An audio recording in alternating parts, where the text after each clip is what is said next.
예, 하나님 말씀을 보겠습니다. 하나님 말씀은 구약성경 10편 121편 1절에서 8절 말씀입니다. 구약성경 121편 1절에서 8절 말씀을 교독하도록 하겠습니다. 성전에 올라가는 노래, 내가 산을 향하여 눈을 들리라. 나의 도움이 어디서 올까? 나의 도움은 천지를 지으신 여호와에게서. 여호와께서 너를 실족하지 아니하게 하시며 너를 지키시는 이가 졸지 아니하시리로다. 이스라엘을 지키시는 이는 졸지도 아니하시고 주무시지도 아니하시리로다. 여호와는 너를 지키시는 이시라. 여호와께서 내 오른쪽에서 내 그늘이 되시나니 낮에 이르다 너를 상하게 하지 아니하고 밤에 날 너를 지키지 아니하리로다. 여호와께서 너를 지켜 모든 환난을 면하게 하시며 또 내 영혼을 지키시리로다. 여호와께서 너의 출입을 지금부터 영원까지 지키시리로다.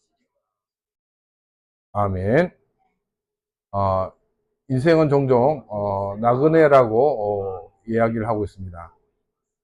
나그네로 걷는 이 길에는 때로는 평탄한 길도 있지만 때로는 정말 숨이 턱까지 차오르는 그런 가파른 언덕을 오르는 길도 있습니다. 또 때를 따라서는 우리가 길을 잃고 헤매는 그와 같은 그런 골짜기도 있습니다.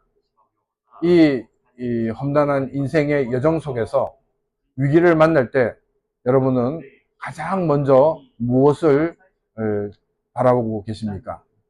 또한 무엇이 여러분의 그 자신을 건져낼 것이라고 이렇게 생각을 하고 있습니까? 오늘 우리가 함께 살펴볼 시편 121편은 성전에 올라가는 노래라는 표제가 붙어 있습니다. 이것은 과거 이스라엘 백성들이 익숙하고 또 안전한 자신의 집을 떠나서 하나님을 예배하기 위해서 예루살렘 시온상을 향해 걸어가며 불렀던 찬양이라는 것을 우리에게 알려주고 있습니다. 당시에 이 순례의 길은 결코 낭만적인 그런 길이 아니었습니다. 강도가 이 출몰하는 험한 산을 넘어야 하고 또 낮에 뜨거운 이 뙤약빛에 그리고 밤은 혹독한 추위에 그런 추위를 견뎌내야 되는 그런 곳이었습니다. 또 때를 따라서는 이 곳곳에 세워진 이방 신당들의 그런 유혹을 지나쳐야만 했습니다. 오늘 이 본문 시편 기자 역시 이 험난한 순례길 한가운데 서 있습니다. 그리고 사방을 둘러싼 거대한 산들을 바라보며 아주 근본적인 질문을 던집니다. 나의 도움이 어디서 올까?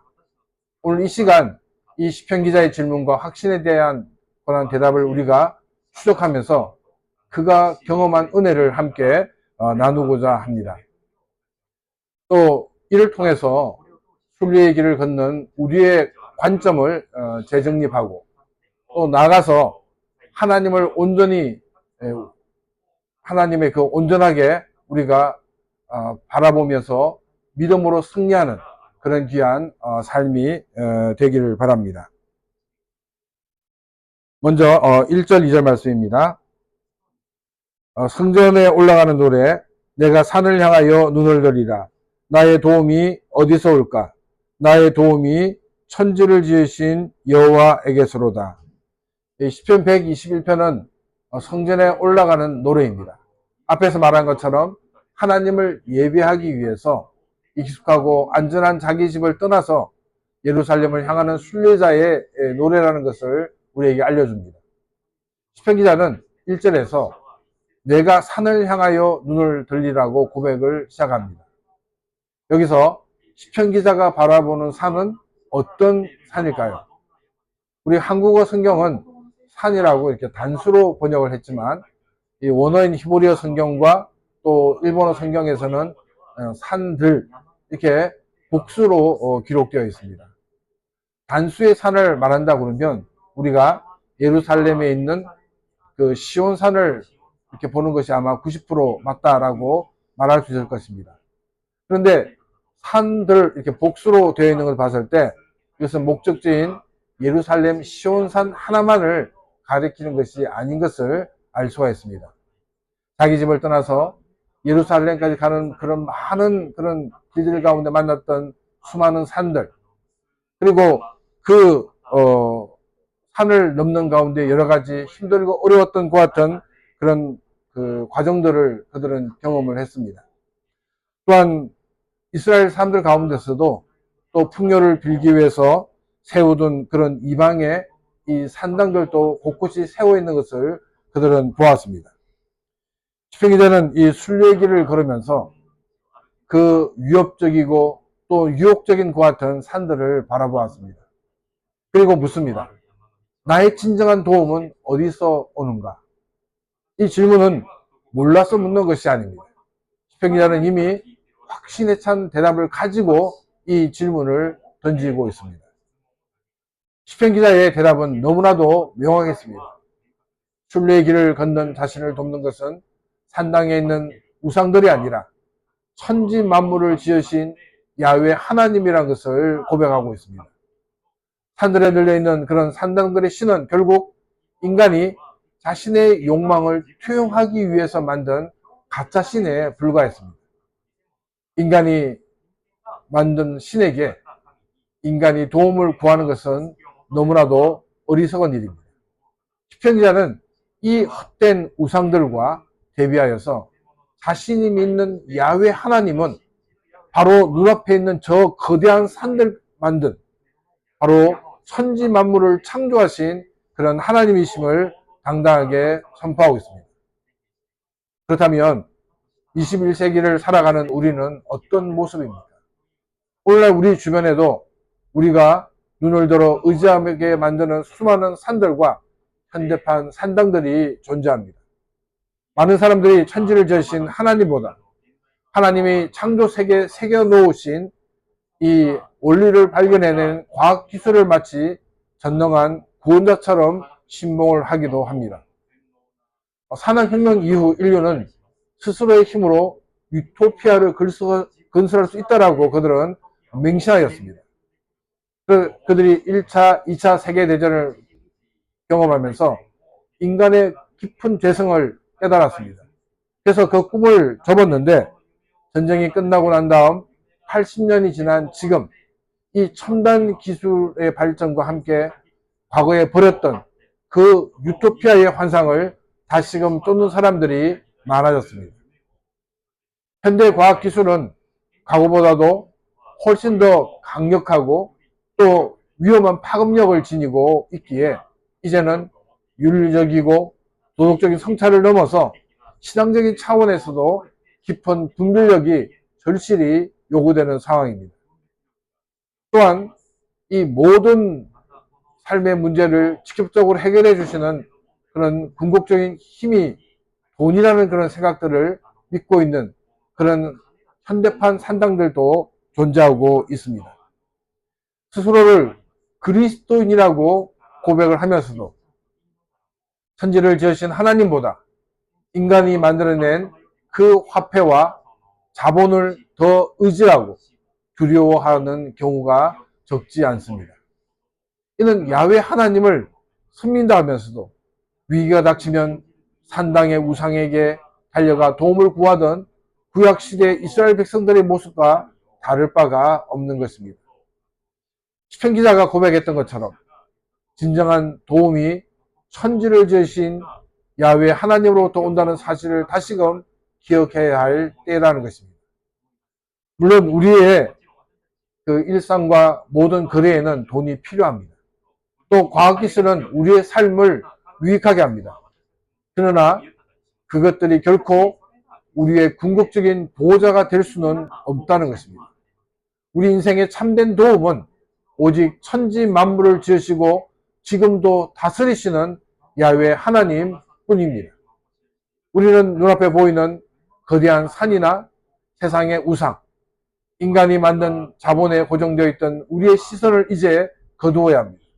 그리고 우리의 눈을 들어 그 너머에 계신 창조주 하나님을 바라보시기를 바랍니다.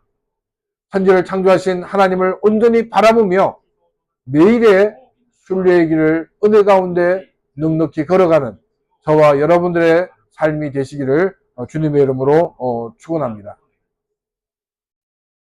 3절과 4절 말씀입니다. 여호와께서 너를 실족하지 아니하게 하시며 너를 지키시는 이가 졸지 아니하시리로다. 이스라엘을 지키시는 이는 졸지도 아니하시고 주무시지도 아니하시리로다. 시편 121편 3절을 보게 되면 시편 기자는 천지를 지으신 하나님께서 순례자인 자신의 삶에 얼마나 구체적으로 개입하고 계시는지를 고백하고 있습니다. 사실 우주 만물을 창조하신 하나님이 나라는 한 개인의 일상에 이토록 신경을 쓸 것이라고는 사실 상상하기가 어렵습니다. 우리 주변을 볼 때 나라를 통치하는 대통령이나 총리가 개인적으로 나를 찾아와서 만나는 것은 거의 불가능한 일입니다. 나라의 큰 일을 하는 사람들이 정말 개인의 사정을 돌아본다는 것은 도저히 이 세상에서는 상상해 볼 수 없는 것 같은 당연한 이치입니다. 나라의 높은 지위에 있는 사람이 나를 먼저 찾아와 나의 문제를 해결해 준다 그러면 그것은 아마 그 사람의 평생의 영광으로 여길 것입니다. 하물며 세상에 왕들을 세우시고 세상을 창조하신 위대하신 하나님께서 친히 나를 찾아오셔서 내 발걸음이 미끄러지지 않도록 지켜주시는 것은 얼마나 벅찬 큰 은혜입니까? 하나님을 섬기는 것이 우리 인생의 가장 큰 영광받는 일임을 우리가 기억하시기를 바랍니다. 이어서 시편 기자는 너를 지키시는 이가 졸지 아니하시리로다 라고 선포를 하고 있습니다. 고대 근동의 신화를 보게 되면 신들도 인간처럼 피곤해서 잠을 자는 것으로 묘사하고 있습니다. 인간은 자신이 경험하고 또 자신이 아는 그 한계 안에서만 신들을 상상하기 때문입니다. 가나안 땅에 들어간 이스라엘 백성들 역시 가나안 신의 여러 가지 이야기를 들었습니다. 가나안 신들이 잠을 잔대. 이런 이야기를 계속 듣다 보니까 어느새 우리가 섬기는 야훼 하나님도 저 가나안 신들과 같이 주무시지 않는가라는 치명적인 오해에 빠지게 되었습니다. 아무리 전지하시고 전능하신 하나님이라 할지라도 내가 위기에 처했을 때 하나님이 졸거나 주무신다 그러면 아무런 소용이 없게 됩니다. 그래서 시편 기자는 우리 하나님은 결코 졸지도 주무시지도 않는 분이라는 것을 강력하게 선포하고 있습니다. 가나안의 이 거짓된 이 신간에 물든 이스라엘의 타락은 단지 하나님이 피곤해서 주무시지 않는가라는 이 착각에서 끝나지 않았습니다. 당시 가나안에는 몰렉이라는 그와 같은 이 종교가 있었습니다. 이 몰렉은 이 가장 그 신을 향한 충성의 표시로서 자기의 아들을 이렇게 불로 태워 제물로 드리는 그런 인신 제사가 있었습니다. 이방 종교의 그런 방식에 물든 이스라엘은 야훼 하나님은 이 질적으로 뛰어난 제물을 바치는 것을 더 기뻐하실 것이다. 또 이 양적으로 많은 것을 드리는 것이 하나님 기뻐하실 것이다. 또 자기의 자식을 바치는 것을 하나님이 가장 기뻐하실 것이라고 그들은 착각을 하였습니다. 이러한 이스라엘 향해서 미가 선지자를 통해 하나님은 말씀을 하셨습니다. 미가서 6장 6절과 7절 말씀입니다. 내가 무엇을 가지고 여호와 앞에 나가며 높으신 하나님께 경배할까? 내가 번제물로 1년 된 송아지를 가지고 그 앞에 나갈까? 여호와께서 천천의 수양이나 만만의 강물 같은 기름을 기뻐하실까? 내 허물을 위하여 내 마다들을 내 영혼의 죄로 말미암아 내 몸의 열매로 드릴까? 백성들은 1년 된 가장 송아지를 드릴까라고 이야기를 했습니다. 또 천천의 수양이나 만만의 강물 같은 그런 기름을 기뻐하실까? 내 허물을 씻기 위하여 내 마다들을 하나님께 드릴까? 이렇게 물었습니다. 말씀에 나오는 1년 된 송아지는 가장 질이 좋은 그 같은 재물을 상징하는 단어입니다. 질이 가장 좋은 재물을 드리면 하나님이 기뻐 받으실 거야. 또 천천의 수양이나 강물 같은 그 같은 기름은 양적으로 하나님께서 양적으로 많은 제사를 드리면 드릴수록 하나님이 기뻐하지 않겠느냐는 것입니다. 또 내 허물을 씻기 위하여 내 마다를 드릴까라는 것은 자신의 아들을 야훼 하나님께 제물로 드리면 하나님이 기뻐하시고 자신의 모든 허물을 용서해 주지 않겠냐는 것입니다. 이처럼 이스라엘은 이방 종교의 의식에 너무나도 깊이 이렇게 침식되어 있는 것을 우리는 보게 됩니다. 그러나 8절에서 하나님은 미가를 통해 분명히 말씀을 하고 계십니다. 사람아, 주께서 선한 것이 무엇임을 내게 보이셨나니 여호와께서 내게 구하시는 것은 오직 정의를 행하며 인자를 사랑하며 겸손히 내 하나님과 함께 행하는 것이 아니냐. 하나님이 기뻐하시는 것은 이 세상 사람들이 생각하는 그 기준이 아니라 성경을 통해 이미 보여주셨다는 것입니다. 그래서 성경이 보여준 그 기준을 따르면 된다는 것입니다. 그래서 하나님이 기뻐하시는 것은 재물의 질이나 또한 양 혹은 잔혹한 희생을 드리는 것이 아니라 바로 주님의 말씀대로 살아가는 삶의 예배라고 말씀을 하고 계십니다. 그러면 삶의 예배가 무엇입니까? 첫 번째는 뭐냐면 바로 정의를 행하는 것입니다. 최근 이란 전쟁이 일어난 뒤에 미국의 백악관에서 보수주의 목회자들이 트럼프 무리에 손을 얹고 축복 기도하는 영상이 있었습니다. 무고한 생명의 희생이 된 이 참혹한 전쟁을 묵인한 채 정말 전쟁의 정당성과 오직 자국의 이익과 정치적 승리를 비는 이 기도는 정말 성경이 말하는 정의를 철저하게 짓밟는 행위란 것입니다. 이러한 행동들은 기독교의 전통을 지키자는 이 보수주의자가 스스로 기독교를 몰락의 길로 걷게 하는 그와 같은 모습인 것을 우리에게 보여주고 있습니다. 우리는 우리의 일상 속에서 정말 정의를 온전히 행하는 삶을 살아야 됩니다. 두 번째는 뭐냐면 인자, 헤세드를 사랑하는 것입니다. 하나님으로부터 값없이 받은 이 헤세드를 우리는 우리의 이웃을 또 나가서 우리의 원수들까지도 헤세드로 섬겨야 하는 것입니다. 구약에서는 정말 힘없고 소외된 고아와 가부, 나그네를 그들을 돌보라고 성경은 말하고 있습니다. 정말 그들에게 억울한 일을 당하지 않도록 돌보는 것이 바로 헤세드를 실천하는 것이라고 말하고 있습니다. 시장에서는 뭐라고 얘기하냐면 예수님께서 원수를 사랑하며 너를 미워하는 자를 선대하고 너희를 저주하는 자를 위하여 축복하고 너희를 모욕하는 자를 위하여 기도하라고 말씀을 하셨습니다. 헤세드를 받은 자로 헤세드를 실천하는 삶을 살아야 한다는 것입니다. 세 번째는 겸손하게 하나님과 동행하는 것이라고 말하고 있습니다.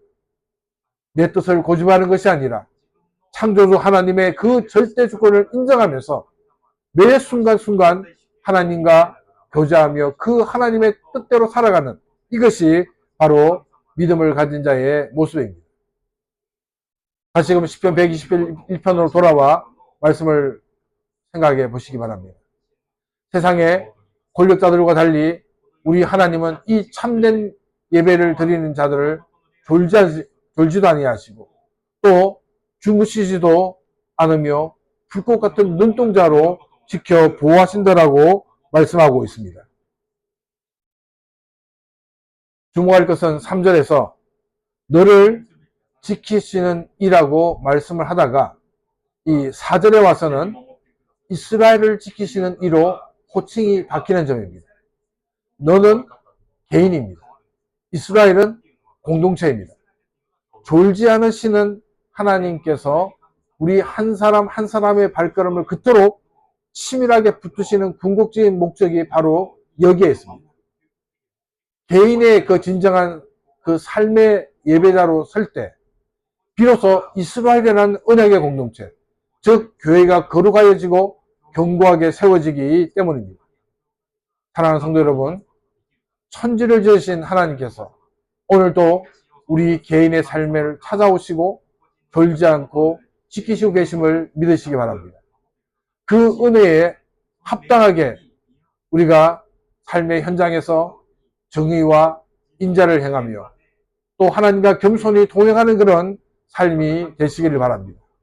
그리하여 지킴을 받는 우리 각 사람을 통해 우리 교회가 또 이 시대 가운데 바로 세워지는 그런 놀라운 축복이 있기를 주님의 이름으로 축원합니다.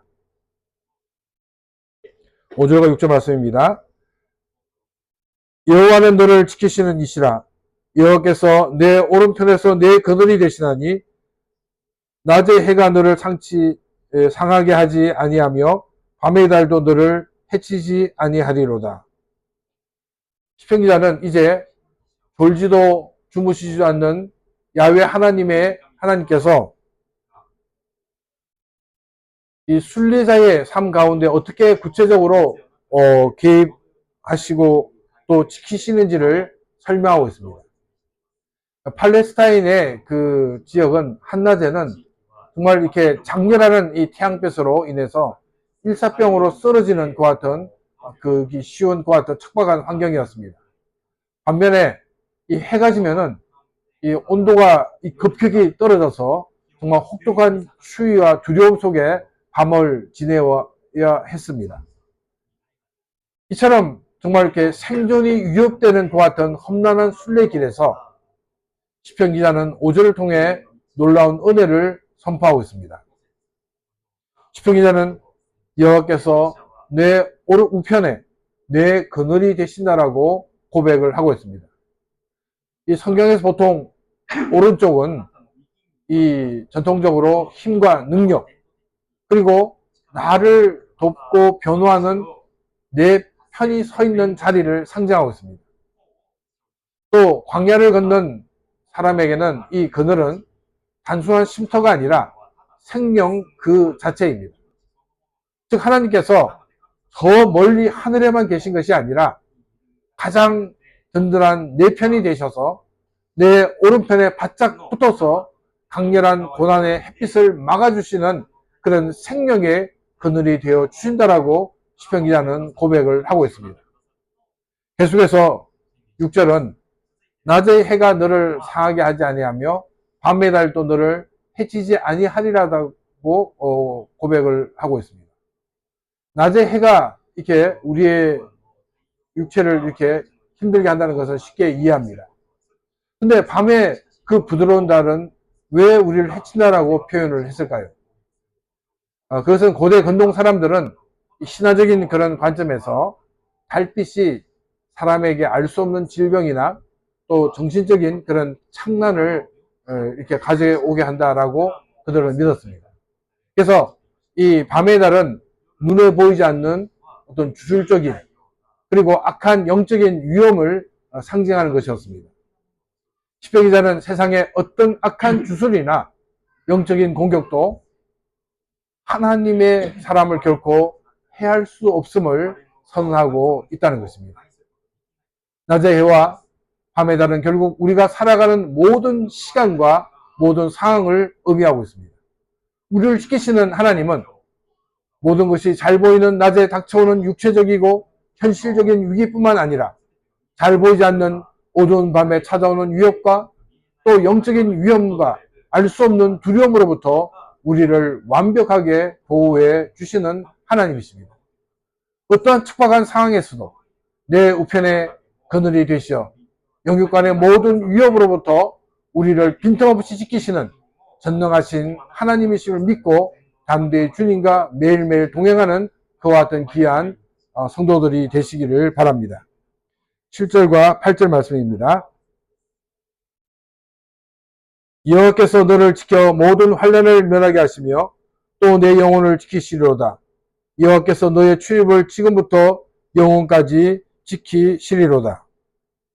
시편 기자의 그 시편 121편의 그 서두에 보게 되면 성전에 올라가라는 그런 노래라는 받은 표제가 붙어 있는 것을 우리가 살펴보았습니다. 하나님을 예배하기 위해서 험난한 순례의 길을 떠나는 사람들이 부르던 찬양이었습니다. 근데 우리가 이 표지만 보게 되면 오해하기가 쉬운데 하나님께서는 하나님께 예배하러 가는 자만, 그 순례자만, 혹은 이 특별한 종교에 열심을 내는 그 순간에만 하나님이 우리를 지키시고 보호해 주시는 분이 아닌가라고 오해할 수가 있습니다. 근데 이 시편 121편을 마무리하면서 하나님께서 예배하는 자의 특정한 여정만이 아니라 그의 전 인생의 모든 과정을, 그리고 그 이후의 영원한 시간까지 온전히 책임지신다는 것을 장엄하게 선언하면서 이 시편 121편을 마치고 있습니다. 7절에서 시편 기자는 여호와께서 너를 지켜 모든 환난을 면하게 하시고 또 내 영혼을 지키시리로라고 고백을 하고 있습니다. 여기서 영혼을 지키신다는 이 말씀은 우리의 육신과 영혼을 이렇게 분리하여서 육신은 고난 가운데 있는 것을 방치해 두고 있지만은 영혼만은 반드시 구한다는 그런 뜻이 아니라는 것입니다. 구약 성경에서 이 영혼은 영과 육이 이렇게 나누어서 생각하는 것이 아니라 이 호흡하며 살아있는 그 생명, 이 총체를 말하고 있다는 것입니다. 하나님은 우리의 생명이 다하는 그날까지 우리의 삶에 닥쳐오는 모든 환난 속에서 우리의 존재 자체를 지키시고 보호해 주시는 분이시라는 것입니다. 이어서 8절에서는 여호와께서 너의 출입을 지금부터 영원까지 지키시리라고 말씀하고 있습니다. 여기서 출입은 단순히 들어오고 나가는 것을 말하는 것이 아닙니다. 아침에 일찍 일터로 나가서 저녁에 다시 집에 돌아올 때까지 모든 일상의 활동들을 말하고 있습니다.